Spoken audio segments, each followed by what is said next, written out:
up, you guys? Happy Wednesday. Welcome back to the Fumble Live. We had a big day happen in basketball yesterday. We're talking about Kawhi. We're talking about Chris Paul. We're talking about Kevin Durant.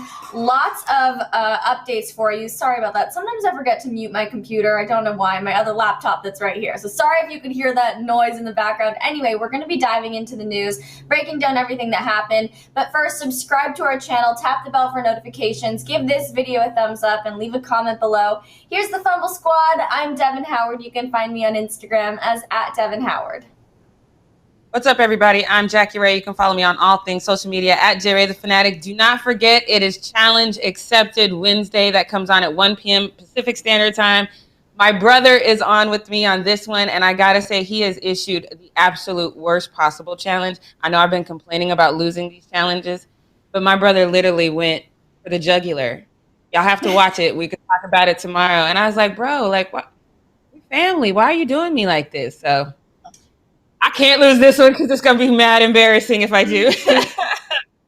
So this is what siblings do. Siblings are always going to make it the worst for you. So I'm not surprised. And once again, Jackie, you brought it on yourself by inviting your brother on. I know if it was my sister, she would be trying to get me to do the worst things as well. So I'm sorry about that. But, you know, I'm Team Jackie. I'm rooting for you. I appreciate you.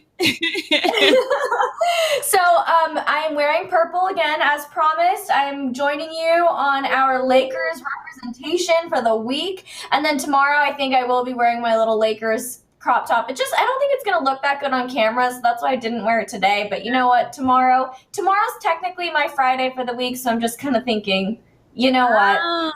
Whatever. It'll be my casual Friday. It's just going to maybe look a little weird, but who cares? No judgment.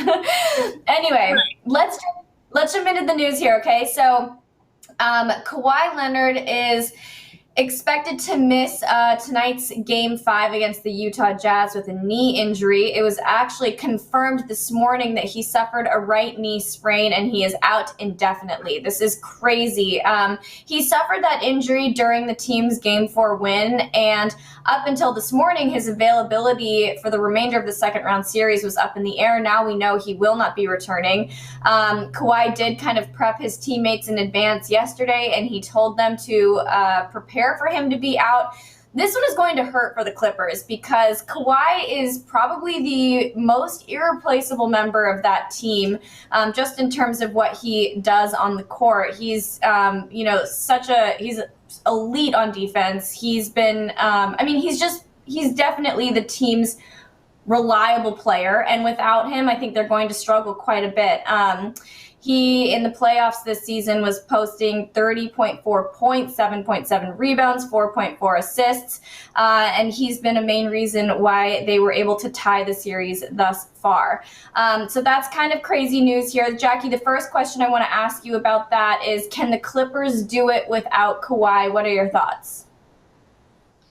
You know, I just don't think so. This is one of those things, as much as I definitely wanted the Clippers to not survive this series, not like this, though. You definitely want to see them be in a position, no matter who the team is, when they don't have their most valuable player on the team playing, it just kind of stings a little bit. It takes away the validity of the win for the other team, you know, because Kawhi is the heart and soul of that team as far as scoring. I do think, I've said it before and I'll say it again, I think that he is also part of the chemistry problem for the Clippers. And this is one of those things that he can't make up for that on the sideline. We've seen guys that when they're hurt, LeBron, AD, Chris Paul, even Kawhi, Kyrie, when they're on the sidelines and they're hurt, they still are valuable in some way, whether they're coaching up guys, offering encouragement, things of that nature. They're still being an asset to their team as best they can with an injury.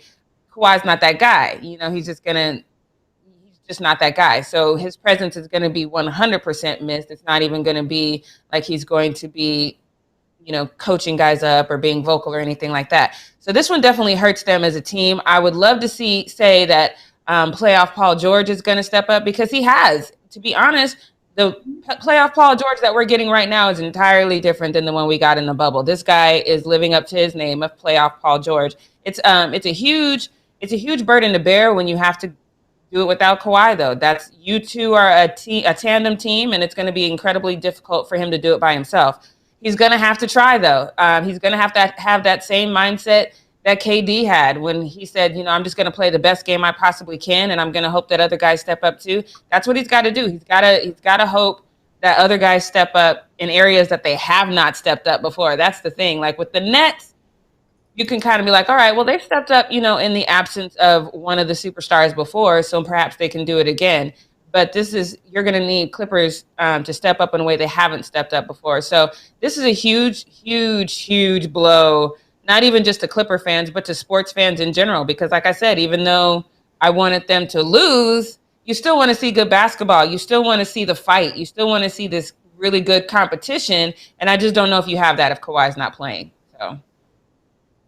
Yeah, and not to mention, I mean, even if we aren't rooting for the Clippers, which you guys know, we are not here. We're Lakers fans, so we obviously don't want to see the Clippers winning, but you also don't want to see them losing their top player, their superstar. I mean, that is just such a tragedy, and tragedy also struck for the Suns. I know you guys have all heard, but just 3 days after clinching their first appearance in the Western Conference Finals since 2010, it's been a long time.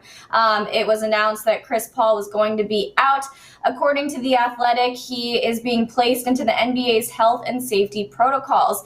And his status for the start of the Western Conference Finals is currently up in the air. So NBA players can be placed into these health and safety protocols because of a positive COVID-19 test or exposure to somebody who tested positive.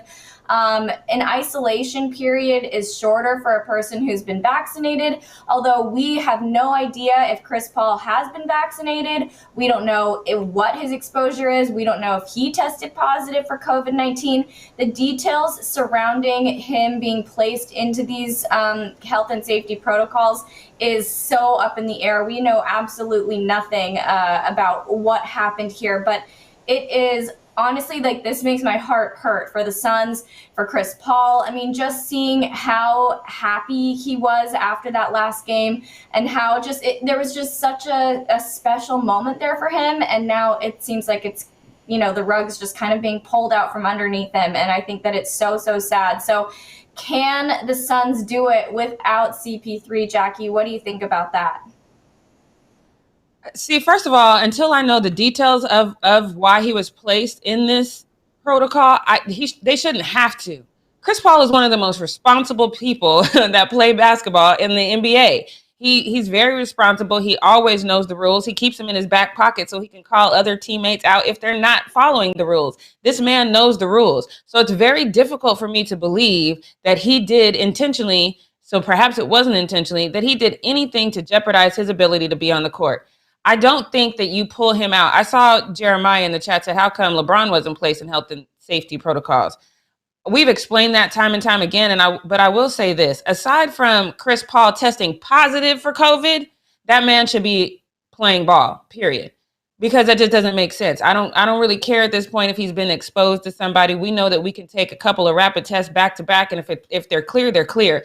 But these willy-nilly, and it's a bad look, regardless of the fact that I definitely understand why LeBron was not placed in that protocol. It is a bad look to not place LeBron James in a protocol, and now you're placing Chris Paul in a protocol. Because the look, regardless of the reason, the look is like, hey, we're not going to take, the best basketball player in the league out and then ruin the Lakers' chances of actually making a run. We're not going to do that because that's just going to make for bad basketball. It's a business move. It's a bad look to take Chris Paul out of this opportunity when the Suns are making this run. And now all of a sudden you have to put the Suns in this conversation to maybe actually win it all or at least get to the finals. It's a really bad look. And to play it this vague, to say, he's in protocol, it could mean this, it could mean that, his time might be shorter. And there's this whole vague veil of what the hell is going on here. That is absolutely wrong. I don't like this narrative at all, especially when we know what we know about Chris Paul. We know who he is, a stickler for rules. That's who he is. And I need more details before I can have a true opinion on this. But I will say this again, unless that man is tested positive, he needs to be on that damn court. This is wrong. You're trying to rob this team of their run, and it's 100% wrong. Can they do it without Chris Paul? Again, this depends. I do think Chris Paul is one of those guys who's valuable, but with the protocols, he can't even be with the team. So he can't even coach him up. He can't even do anything. This is absolutely wrong. It'll be very difficult for them to win without Chris Paul because he's vital not only as a player, he's vital as a human being that knows the game as well as he does, and he's just giving all these words of wisdom to his teammates. This is 100% wrong. The NBA needs to revisit this and make sure that man is on the court. Because if not, now we have to really say, okay, the NBA has a certain narrative that they want to play out. Regardless of if that's true or not, that is how it looks. This is 100% wrong. I do not like this at all. You know, Kevin Lang in the chat is also saying something similar. He says, so the NBA has picked Utah to win. The NBA is scripted. It's so obvious now.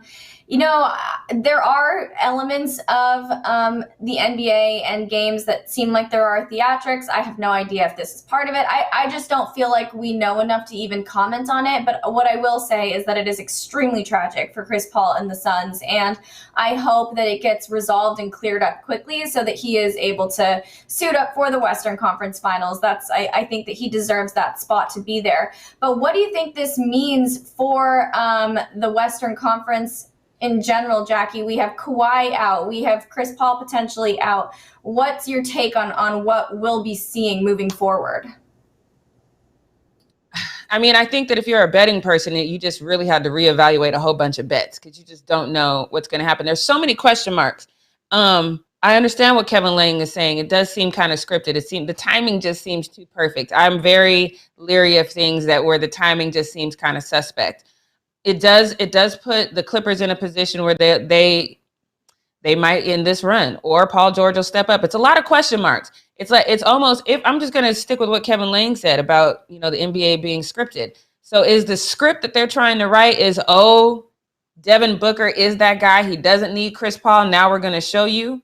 Or is it, Clippers are always going to be the little brother and we're going to show you that because we're just not even going to, the injury to Kawhi is not something that you could have predicted for sure. And there's a big question mark surrounding that. But this Chris Paul thing is just rubbing me the wrong way. Again, if this man, Kevin Pryor in the chat said they can't discuss what's happening with him because of HIPAA laws. All right, that's fine. However, if he doesn't have a positive COVID test, that's the only thing that's going to make this make sense, is if he actually tested positive. If he was around somebody and he's taken 2 or 3 tests and those are negative, I'm not giving the NBA a pass on this one. You let that man play, because otherwise it does look like you're trying to push a narrative. And especially in the Western Conference, it's almost like, because here's the thing, I think people would watch the Suns and the Clippers face whoever, right? Because that's that narrative. The Clippers have set this narrative. The Suns are doing amazing work, and you just can't deny what they're doing. Utah, that's not that. They don't have that kind of star power. They don't have that. We're not talking about them the same way we're talking about the Suns and the Clippers. That's not going to make for good TV. And so unless y'all are right and they're really trying to push that narrative, but why though? And that's the thing. That's why I don't know if the NBA is trying to push a narrative, because why would you want Utah?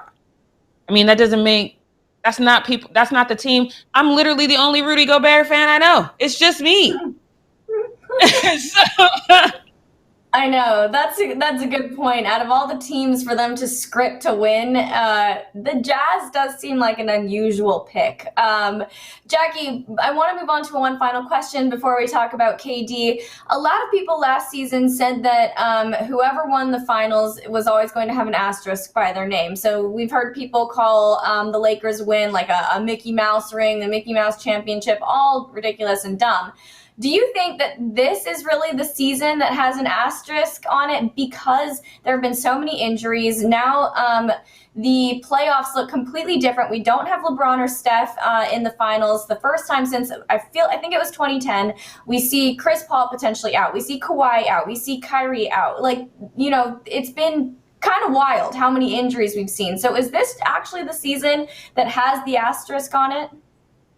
I think so, because this is one of those moments in time. I saw somebody on Twitter yesterday said that, the Suns have an easier road now because we haven't faced the full arsenal of people that we're used to. The Nets aren't a full arsenal. The Lakers weren't a full arsenal. Now the Clippers aren't a full arsenal. To me, that's when you put the asterisk. You don't put an asterisk next to a finals win where it's literally probably one of the hardest things you've ever had to do mentally. And we know that. We've heard countless stories, not just from Paul George, of people saying how they mentally struggled being in that bubble. And if your mental faculties aren't on point, basketball is hard, y'all. I don't know if y'all know that, but if your mental, I've said it before, you've got to be mentally prepared to go into that game. And so that, to me, if you want to put an asterisk on last season, you can, but you have to put an asterisk and say that was probably one of the hardest things any of those gentlemen had to do. This year, you should put another asterisk, but it's because you're not facing the best possible competition. So if you win in this moment, you win facing a not a full squad. You know what I mean? It's just not. It's easier, and I hate to say that, but it's easier. That being said, I'm not one of those people who fall into that category.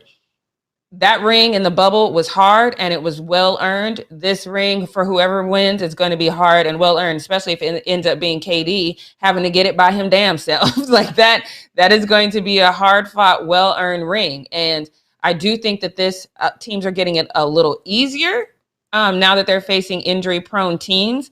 But it's still, you have to go out there and work. You still have to go out there and put the work and keep your head in the game. So I'm not going to fall into this small minded, low IQ narrative that there's an asterisk by this. I said what I said. I knew you wouldn't actually be the one that's like commenting on an Instagram post like, oh yeah, it's the finals win with an asterisk. Like, yeah, it's just ridiculous because no matter how you're looking at it, it's tough and it requires athleticism, it requires skill, it requires mental fortitude, and it's never just going to be this like easy jump to the finals for really anybody. Yes, it looks different than seasons past, and maybe the competition is a little less stiff than it has been, but it's still a difficult journey to get there. It's not, neither of us would be able to get there, and nobody in the chat would be able to get there either. Kai and Zen Master are calling it a bubblegum ring. I'm going to say this, and I'm going to say it with my chest. I'm questioning your basketball IQ if you actually think that was a Mickey Mouse ring.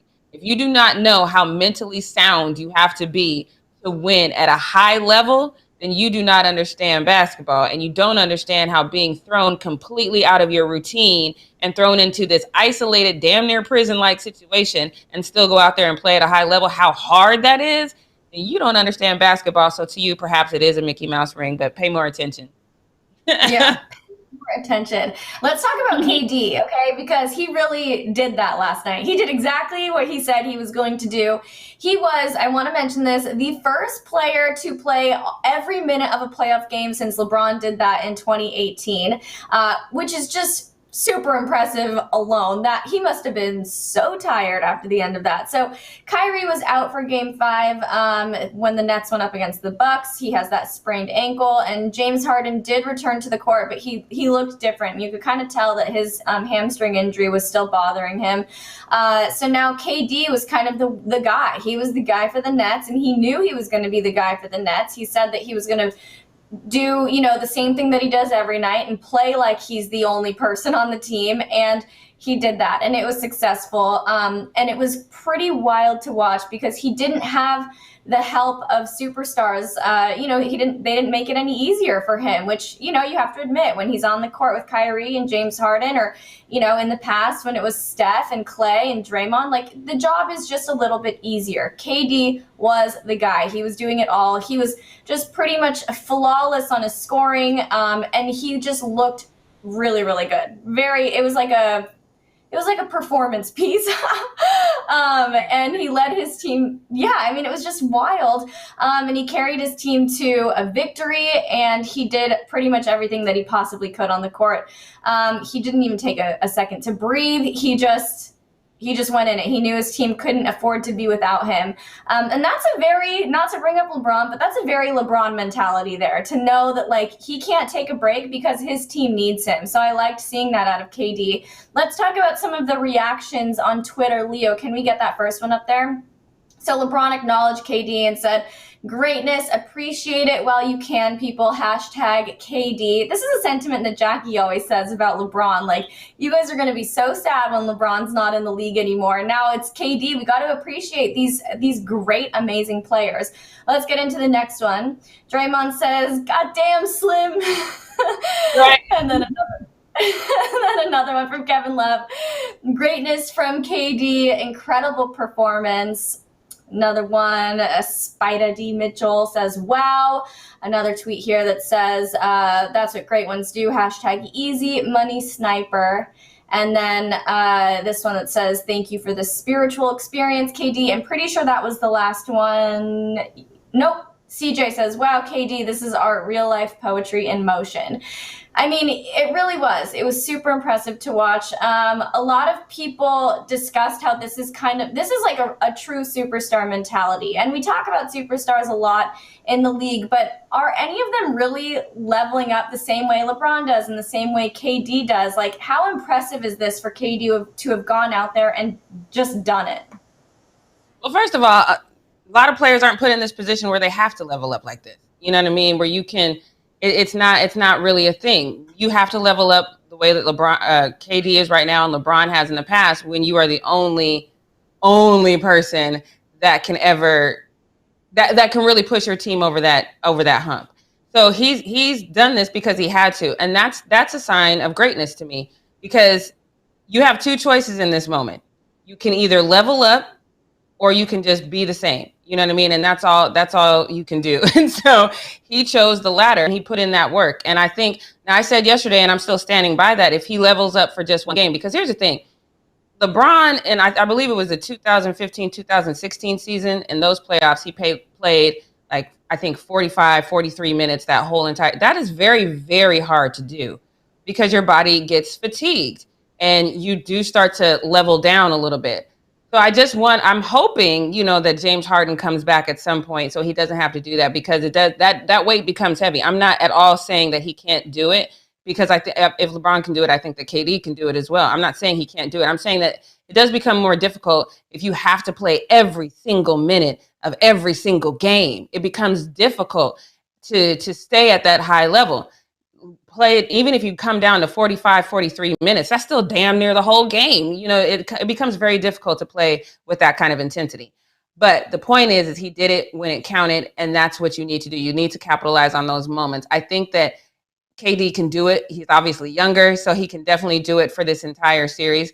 And then by the next series, hopefully, James Harden will be back. So I definitely salute him on this moment. I need him to keep up this energy this next game, which, again, I hate to say that because it's rough, but I do have the Nets going to the finals, and I need to make sure I win this bet. So I need him to stay leveled up. But this is definitely a hash mark in his moment in time. I'm very happy for him that he capitalized on this moment.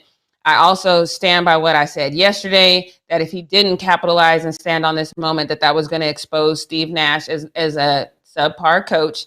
And I think that he saved his job. We're going to show a moment in time in the post up that kind of proves my point, because the look on his face basically says what I'm saying. And so KD really took over that situation.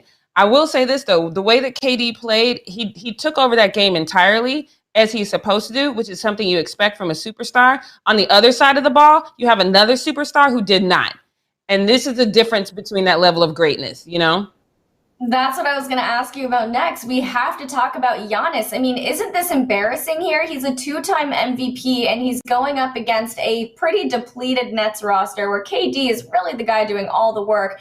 How embarrassed should Giannis be, and why didn't he step up, and why was KD able to win this game going up against somebody like Giannis? So we literally had Giannis win the MVP and Defensive Player of the Year in the same year. Like that's a thing that actually happened, but there was no point when Giannis, I didn't watch that entire game, but our producer did. And she said, and I didn't see 1 second of him guarding KD. Not 1 second did I see. And Arthi said she watched every single minute of that game, and she didn't see him guard him for 1 second. So here's what Giannis would say. And I know he would say this because he said it before. He would say, the reason why I didn't guard KD is because coach didn't tell me to. That's not it, my guy. That is not it. I don't care at this point. If you are the two-time MVP and a Defensive Player of the Year, and you see your boy can't guard KD, you switch, period. I don't care what coach says. Give coach the credit at the end of the game. Lie for him. You know what I mean? And say, hey, coach told me to switch, so I switched. Lie for him. Make him look good. But you cannot. When you have these moments where you have to step up and be the guy for your team, you have to step up and be the guy for your team, period. I don't understand how you as the MVP see this happening. Like, you're just standing there watching it like, okay, there he go again. There he go. Like, what are you doing? What are you doing? That was so frustrating. That was part of the reason why I couldn't watch that whole game, because I was tired of seeing Giannis. And then we're going to get into a clip in the post of what he said in the post game. I have lost so much respect for this man, because he doesn't have that mentality that I have to do whatever it takes to win. He does not have that mentality. It shows countless times on the court, and every time in his post-game interviews. I have a huge problem with this man now.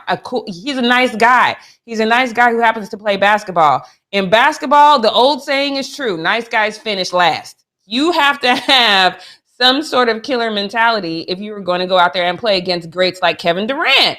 It was so embarrassing. If I was a Bucks fan, this is when you burn jerseys. You don't burn jerseys when they leave your team. You burn jerseys when they go out there and they don't level up. That's just not what you do. That's not what you do. Yeah, and you would think that Giannis, maybe going into Game 6, Giannis will kind of realize, I got to get it together, because KD's walking away the star of that show, and he didn't even have the help of Kyrie or really James Harden on the floor with him. So maybe that's going to be the motivation that Giannis needs to kind of get that aggression. But I don't know. He's never really had that. So we'll just have to see what happens. Really quickly, we're running over on our time for Need to Know News, but I do need to mention, and we'll probably dive into this more deeply tomorrow, but Chris Paul did test positive for COVID-19. So I know. It's a shame, but we don't have enough time to get into it right now. So let's get into the post-up, Jackie. I am sorry to send you off into the post-up with that kind of news, but I felt like it was worth mentioning. So let's get into the post-up. Lift our spirits, please. Yeah, man, that hurts my whole entire heart. Okay, damn it. Let me try to get my mind right, because we're gonna play a game in the post-up that's gonna be a lot of fun. I do believe I'm gonna win this one because I studied. That's what you got to do. For those of y'all who's supposed to be in class right now, go back to studying, because that's my right. But like we've been talking about, KD had an amazing night last night. We definitely have to give that man a huge amount of credit, because he stepped up in every way possible. Like I said, though, I am standing by what I said, that Steve Nash was going to get exposed if KD did not. Let me tell you, for the ladies that are in the chat, I just want to let you know, if a man hugs you like this, with this look on his face, he's a stalker. Take a look at this. This is just... so funny. He looks so weird. Look at Kevin Durant like, bro, get off me. Get off me. Oh, my God. Go back to that first picture, but look at Steve's face. Like, you don't even know. I was so scared. I was so scared. But you're here now, and I'm okay. Like, such desperation in this man's face. Oh, it was a lot. It was too much. Of course, Twitter had a field day with this. I'm not kidding, the ladies. If a man hugs you like that, he's a stalker. Have somebody take pictures and see what kind of look he has on his face, so you know if you need to run or not. But this one says y'all hyped over KD's performance like LeBron didn't have like 10 of these in 2018. Okay, yes, but here's the thing about this. Y'all know that I'm the biggest LeBron fan on the planet. While I agree with that sentiment, I am not a fan of not giving people their flowers when they're due. This man went out there and had this amazing performance. Give this man his flowers, because LeBron said it best. You got to appreciate this kind of stuff while it happens. Because there's going to be a time when KD's not in the league. There's going to be a time when Steph's not in the league. There's going to be a time when LeBron's not in the league. Let this man have his moment. This was an amazing moment. I think it's well-deserved, all the accolades he is getting. And I just love it. But let's go on to see what this next user said, because I have a bunch of tweets. This is the point that I want to make. This game proved Giannis is Ben Simmons, except he doesn't guard the opposing team's best player. I saw somebody in the chat say, how could you switch in the middle of the game? Y'all act like you ain't never seen anybody switch. It happens literally all the time. So this is that moment for Giannis that I thought he could step up, and he did not step into his greatness, and that's disappointing to me. We have one more. I think I have one more tweet from a user that kind of called him out, and he says, Giannis's fadeaway is terrible. And then this one says, on God, he should not have won Defensive Player of the Year. And that's what happens when you become a Defensive Player of the Year. It happens to Rudy Gobert all the time. Anytime somebody gets over on Rudy Gobert, people say, oh, why did he win Defensive Player of the Year? You're a 2-time MVP and Defensive Player of the Year, and you can't manage to level up for your team and guard their best player. It's questionable to me. I don't care what the coach told you to do.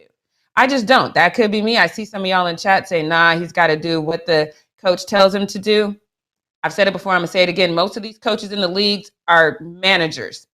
And you have managed to realize that Giannis is only going to follow directions and you're not directing him properly. That's a problem for me. That is a problem for me. Nonetheless, though, I am definitely giving KD his flowers in this moment because I think this is a beautiful thing. I'm giving him his flowers. So let's move on to this next one. I'm giving his flowers, and I am not playing against him in this series. It's perfectly okay for me to give KD his flowers. If I was playing against KD, guess what I'm not going to say? Oh, he's the best player in the world. This is ridiculous. Take a listen to Giannis.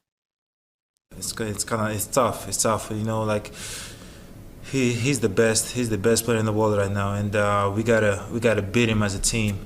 We got to guard him as a team. We got to make him make tough shots like tonight. And we just got to keep doing our job, and hopefully he's going to miss.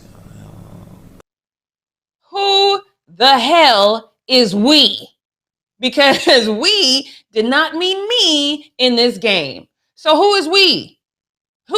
Oh, Giannis, you doing a lot. You doing a lot. So much so that Draymond even reacted to the situation and him calling KD the best player in the world right now. He said, hold on, wait, what? Never mind. And that is not, my Glock said, or no, Ty said, where's the lie? Here's the thing. And I don't understand why y'all don't understand. It's giving me a headache. When you are facing somebody and you can look at them and say, oh, they're the greatest to ever do it. That just speaks to your lack of confidence in yourself. When you say we have to guard him as a team, and we did not mean me one time in that game, it's almost you've conceded that you cannot go toe-to-toe with KD. Whether that's true or not, I don't care. You need to have the mentality that you can, and you need to step in for your team because they need you. This should have been a what we not gonna do because this is ridiculous. Wait, I want to add something. I also think that timing plays a role in this. Giannis, this is not the time to come out there and talk about your opponent being the greatest player ever. In the off season, if you want to have a conversation about it, I feel like that's fine. But to do it right now in the thick of it, when the competition is so high, the pressure is on, this is not the time to be talking about how great KD is. Talk about how great you are. Talk about how great your team is, how you guys are going to walk away with the win. Like, I don't know, he's done this before, and it's just bizarre, where he just kind of acts so nonchalant about the whole thing. And we love Giannis as a person, but when it comes to being like this team member, this leader, and really kind of occupying that superstar role, he doesn't do it well. And it's such a shame because we want him to do it well. We want him to be that like aggressive, cocky guy, and he's not. Yeah, somebody in the chat said, you act like when people were playing MJ, they didn't say this. Go check the tapes. You better go check the tapes and see how many Detroit players said that. See how many times Isaiah played against LeBron or Michael Jordan and said, check the tape. You talking about check the tape. Yeah, some common, Joe Schmo might have said it.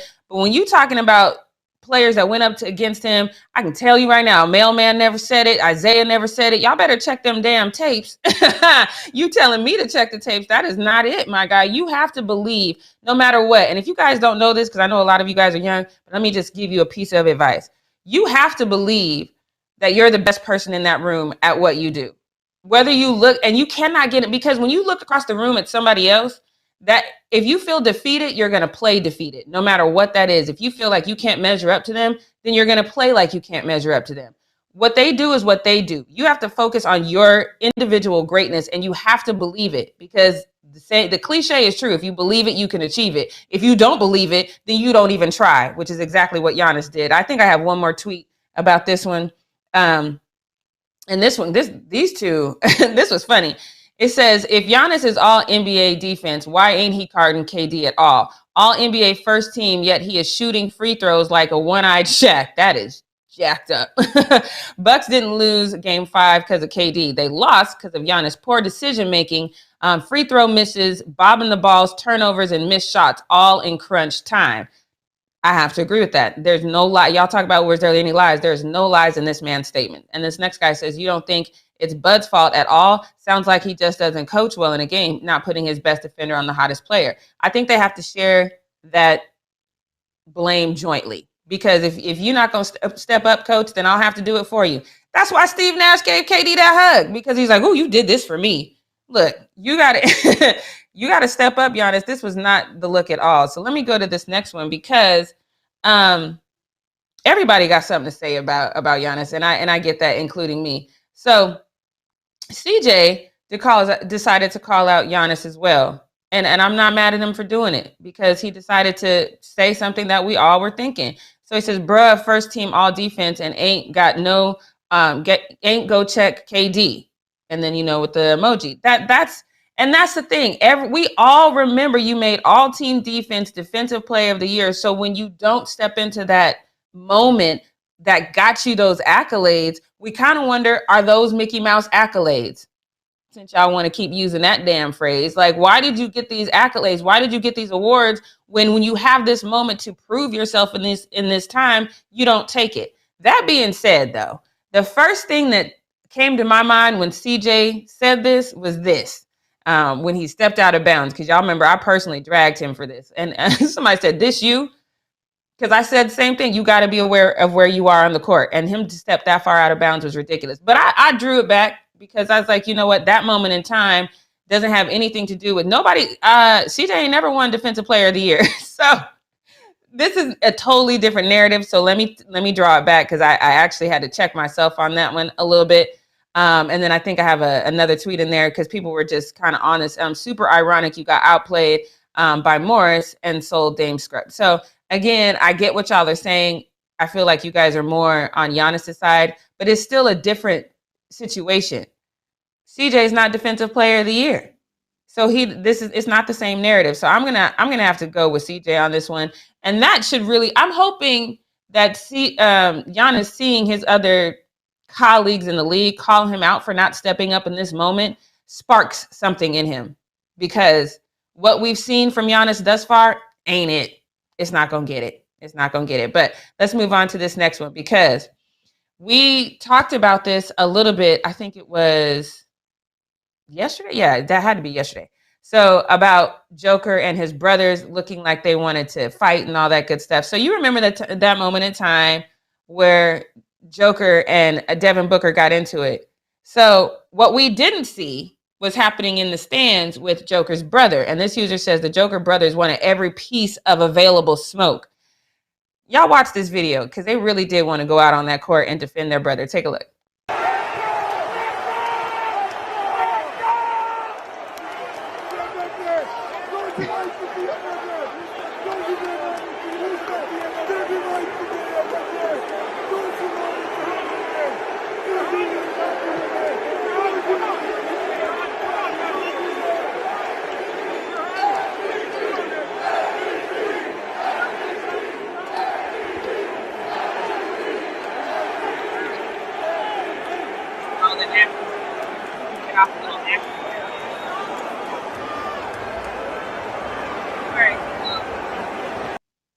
I'm cracking up, because I got to be honest, the first time I watched that, I didn't see the dude in front of him looking up at him like, oh, God, please don't try to get out these stands, because you big as hell. I'm not going to be able to stop you. Please, God, please. His whole desperation on his face was hilarious. And I'm here for it. Hey, that's my brother. What you're not going to do is be out here messing with my brother like that. But the Twitter, of course, had all kinds of things to say about it. Take a look at this first tweet. And he says, and they both would have gotten their big asses stomped out by an entire basketball team, kicked out the arena and banned. I blame the parents. That whole family is out of control, and money clearly ain't fixing it. First of all, they didn't come from money. Let me just be clear. I feel like this person made the same mistake I said and said, oh, they're from suburbia and not Serbia. So he thinks they have money, but they did not come from money. And so they're being their true, authentic selves where they came from. So that guy is wrong. But then we have this other tweet, and I agree with this user because this was in Denver, and I'm telling you, there's some people in Denver that went to that Capitol, I assure you. He says it quickly would have turned into America versus them, would have been a good sight. Some folks nowadays are looking for anything to flip their American patriotism switch. These guys going after an American athlete would have set them clean off. Probably. I still, if it comes down to Joker's brothers against everybody, I'm going with Joker and his brothers. That's just me.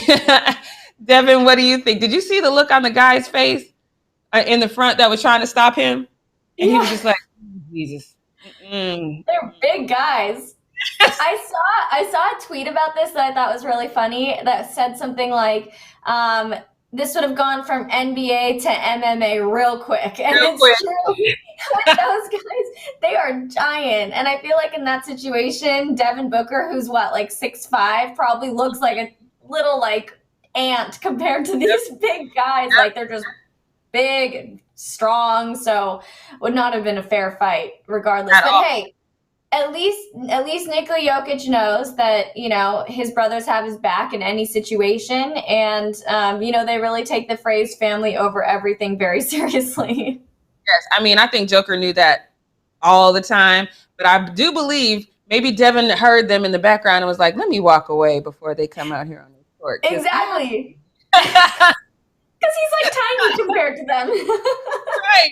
Right. I love it. I love family. Like, look, that's how I'm gonna ride for my brother. So it's dope. And I think, look, nobody wanted no piece of Joker's brothers. I can tell you that right now. So let's move on to this next one, because this next one, Devin, you guys in the chat, I definitely want to have a conversation about this one, because this one is one of those things that I've talked about.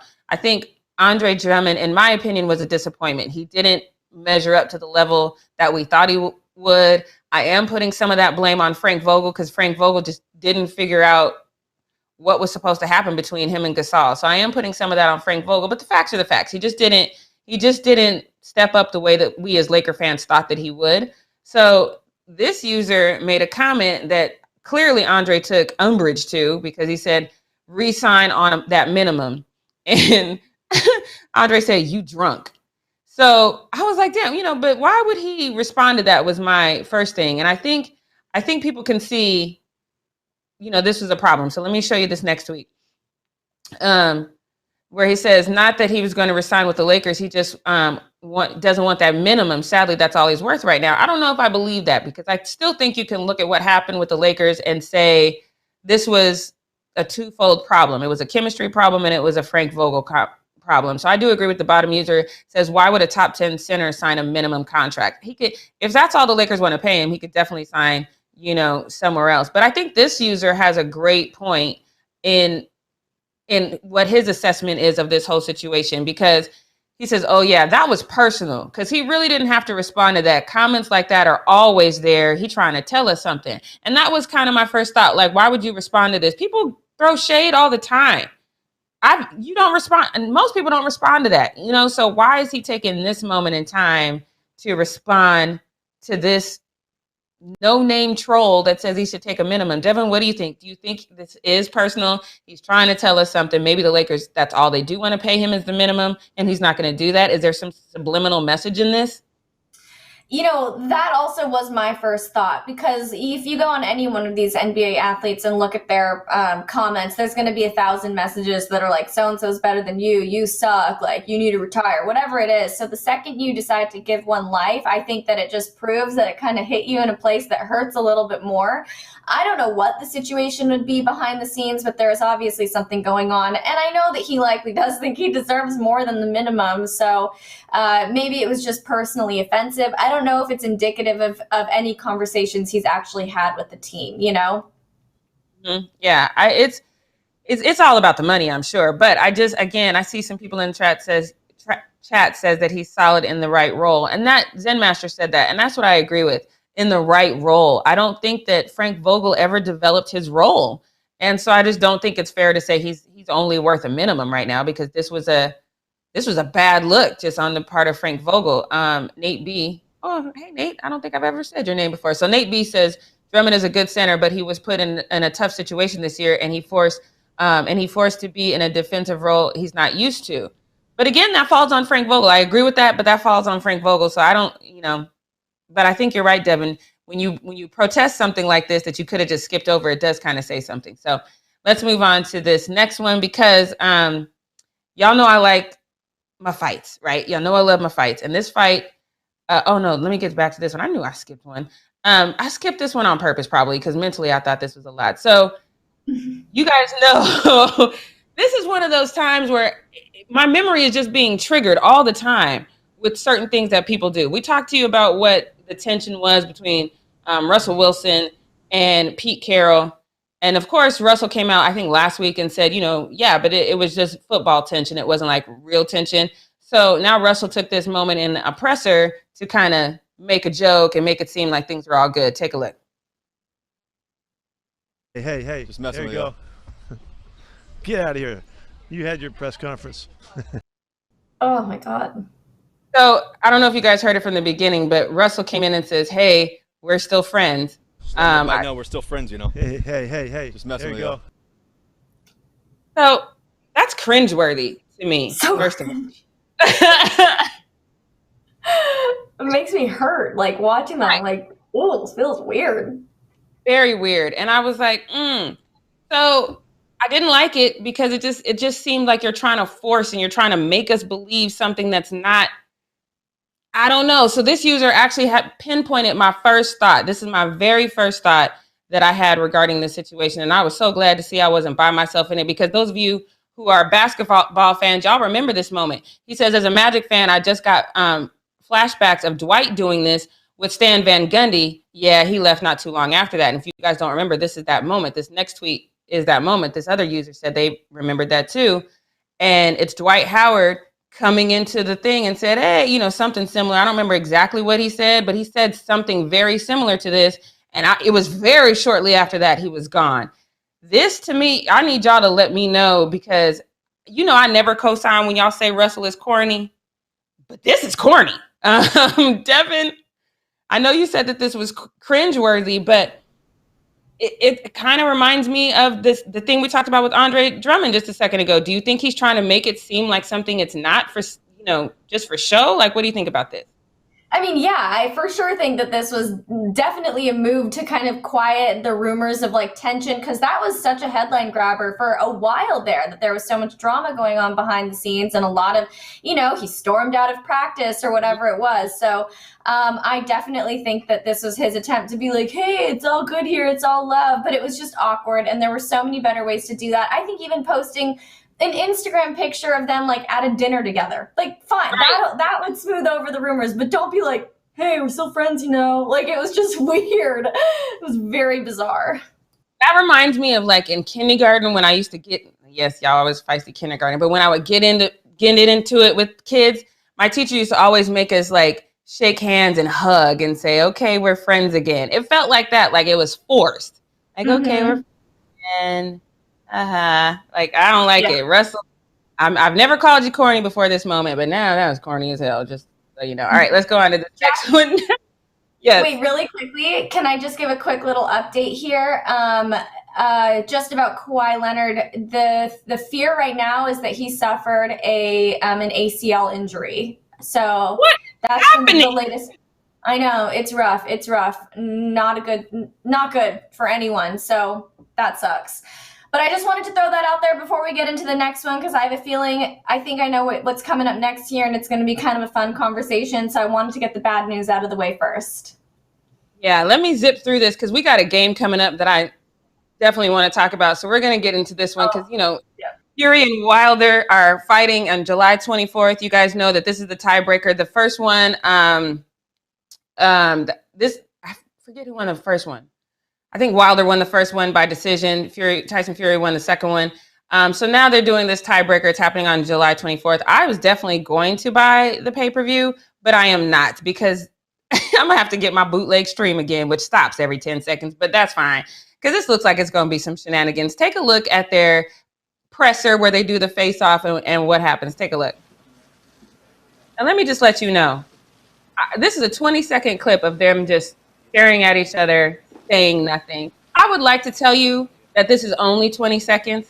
This happens for 5 minutes and 30 seconds. It gets to the point where Fury at one point looks like he's falling asleep on his feet because he starts doing this and taking these long blinks. And I'm like, bro, just stop.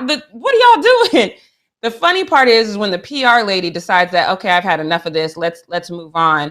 And then they don't. Take a look.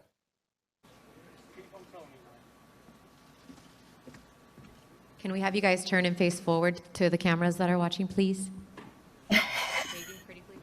She said maybe pretty please.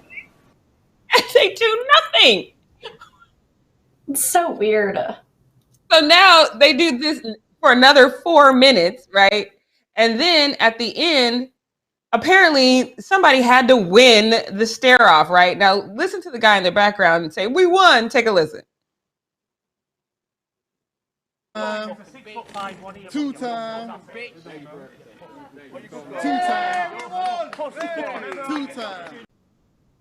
What? Hey, we won. It's, oh my God. So I it is what it is. I think I have a tweet where somebody explained that somebody does have to win the face-off. He goes, I don't know if we're going to debate who wins this stare-off, but I'd say Wilder. Looked like Wilder just was on his own time. Fury's team thought it was a contest, I guess, by saying we won. Fury's a bad man. I love it. But Wilder was the one who stayed and left when he wanted. This is the dumbest thing I've ever seen in my life, y'all. And if we over here debating who won the stare down, that was ridiculous. I don't want no parts of it. But what I do want a part of is this game that we are about to play. You guys can play along, but this one's going to be between myself and Devin. Our producer already gave us her picks. I'm telling you, my team is definitely going to win. So I want to show you this Instagram post from House of Highlights. It's build your own 5-person dodgeball team, okay? So you get to pick 5 people. You have to stay under $15. So the top row that has LeBron, Serena, Simone Biles, Tom Brady, and Leon, $5, and you got $4, $3, $2, $1. Don't forget, you cannot go over $15. Y'all see this. Build your team in the chat. Devin, do you want to go first or do you want me to go first? Jackie, I feel like you should go first. Hey, I probably got a little too serious about this, but here we go. Because what I did is wanting to build the best team possible. I went on to this site. It's called How They Play It, and they give you all these strategies on how to win a whole bunch of different games, and they have a dodgeball section. So, according to How They Play It, players are usually numbered 1 through 6 from the far right to the left, and the people on the left are supposed to be, your big ends, like your book ends.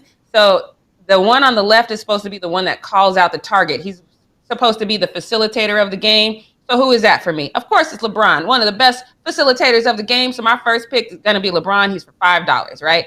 So this site also says you're very inexperienced if you're just going to throw the balls. 3 balls thrown at once are much harder because, if you catch a ball, the other person's out. But if you throw all at once and if you're targeting each other and you can direct the targets, then you're better off. So I went with the quarterback, and he keeps me under my salary cap. So my second pick is Russell Wilson for $1. Next one is the hardest to throw someone out because you have to be smart. Your aim has to be good. You have to be all that. So my next pick, and you got to play good defense. That was their thing. You got to play good defense. You got to be big. You got to throw down. That's the other thing. You have to throw down at their feet because if you throw at their midsection, they can catch it. I feel like the best way to throw down is to play good defense and be tall. So I'm taking Joker for $1 as well.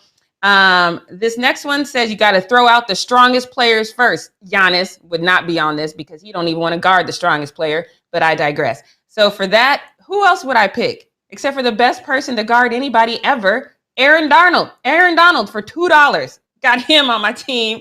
Who else do I have now? Who else do I have? Oh, and of course, on my other end, you want somebody who can direct people. That was the other thing this site said. You want to kind of like bait people to go like out of bounds so you can kind of throw them out. Who's the best at like putting a ball in a specific place on the court? So I got Serena for $5. And then completing my crew, that completes my crew, but I have a $1 left. So if I need an alternate, I'm going to take Usain Bolt for $1 because he's fast. Yes, I put in time and effort into my team. Devin, who is your team? Ooh, wow, Jackie, you really did put in a lot of time and effort. I did not think about it as strategically as you did. So let me start off with this. At For $5, I'm taking Tom Brady. He's got strong arms. He's the GOAT of football. He has that winning mentality. It seems like you can put him on a team and he's going to be able to make everybody look better. So Tom Brady is going to be kind of like that team captain. It hurt me to not take LeBron, I have to admit, but I couldn't take LeBron and Tom Brady. It was just going to take up too much of my my $15 salary that I have available. So Tom Brady was my first guy. At $4, I'm taking Steph. He's a great shooter. He's got, really accurate aim. He's quick and he's smaller, so he can kind of like go from one end of the court to the other. I also have Russell Wilson in there for $1. Strong arms. He's super fast. So I felt like he'd make a good addition to the team. I also have DeGrom, because he's a pitcher. We don't talk about baseball enough on here, but he's a pitcher. He has good aim. Pitchers can throw the ball at like 100 miles per hour, so I feel like there is no escaping a dodgeball thrown by somebody like that. And then I also have Chris Paul coming in at $2. He's also a great shooter, and he knows how to kind of use his experience and his veteran mentality to create a winning mentality for the team. So that is who I've got: Steph, Tom Brady, Russell Wilson, DeGrom, and CP3. Okay, so let me just tell you, according to how they play it, a smaller player like Steph is an easy out because they're just an easy out. You don't have any good defensive players on your team. So I'm just saying. I didn't even realize that there was like positions that you kind of play. Like I didn't look at it as deeply as you did, because in school it was just like, let's play dodgeball and you throw the ball wildly at whoever you can. There was no like strategy. Yeah, I went to a different school. I went to a school where everybody was competitive. So we had a softball player on our team all the time. Anytime we played dodgeball, I forget that girl's name, but I used to always pick her because she was a softball player. And like you said, with the pitcher, her aim was crazy. So we used to always kind of get around her and like just throw randomly and let her just like throw daggers. We were stupid competitive with dodgeball. We used to hit kids in the head. We used to be trying to give people concussions. We was a little extra with our dodgeball, clearly, because I went a little extra with picking of my team, and I think I won. So, okay, I'm just going to give myself the W. I am not a Curry hater. I'm just saying, when you look at the strategy, you got to do the Michelle thing. You go when they go high, you go low. You need tall players who are high to throw at the little players. Throw them out. It's just a strategy, you guys. All right, let's get into what we're not going to do, because this one's going to be super quick, because I just don't know if this is necessarily fair. So the narrative right now, you guys know that Cam Newton was out with that hand injury. He was out for like 10 days, and he just came back Monday. Monday was his first time back at practice, and there's a video circulating of him practicing and Mac Jones practicing. I don't want to say obviously, but just take a look at this video, and then we'll talk about it.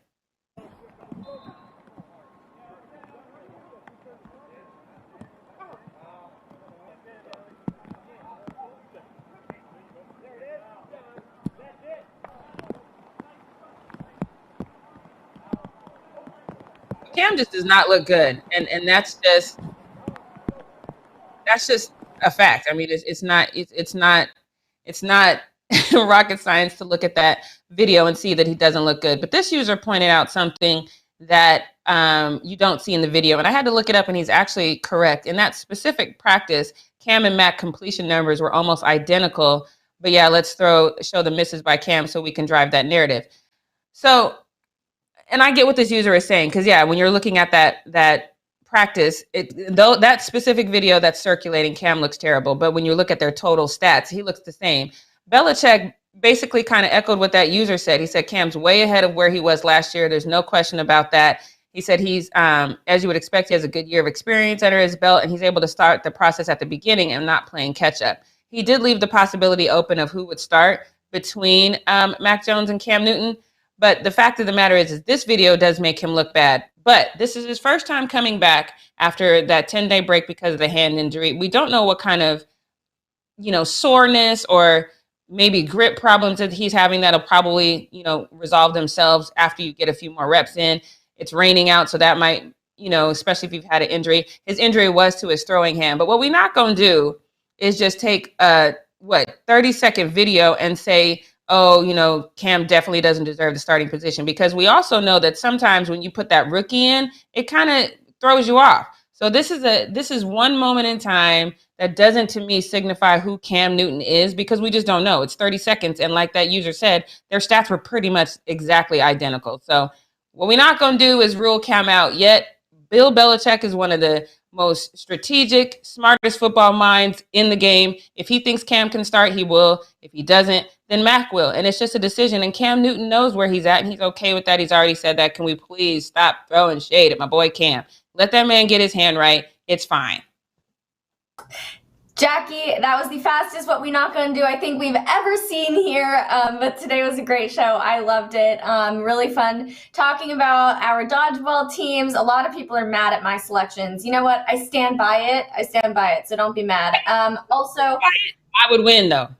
That's all I'm saying. My team would win. That's all I'm saying. I think when it comes to anything athletics related, Jackie, you're going to win regardless, because I am clumsy, I am weak, and I wasn't really playing team sports that much except for cheerleading, which didn't require the same kind of, I don't know. It's just different. You guys know it's different. Cheerleading is still sport. I still stand by that. Anyway, you guys, let's wrap up the show. I'm going to get carried away, and I don't want to leave room for people to start talking about how cheerleaders are not athletes, because we are. Anyway, we're going to be back again tomorrow at 9 a.m. Pacific Standard Time at 1 p.m. today. Challenge Accepted comes out, so make sure you tune into that. See Jackie and her brother. That's going to be a lot of fun. And subscribe, tap the bell, leave a comment below, share this video with your friends, and we'll catch you guys tomorrow. Bye, everyone.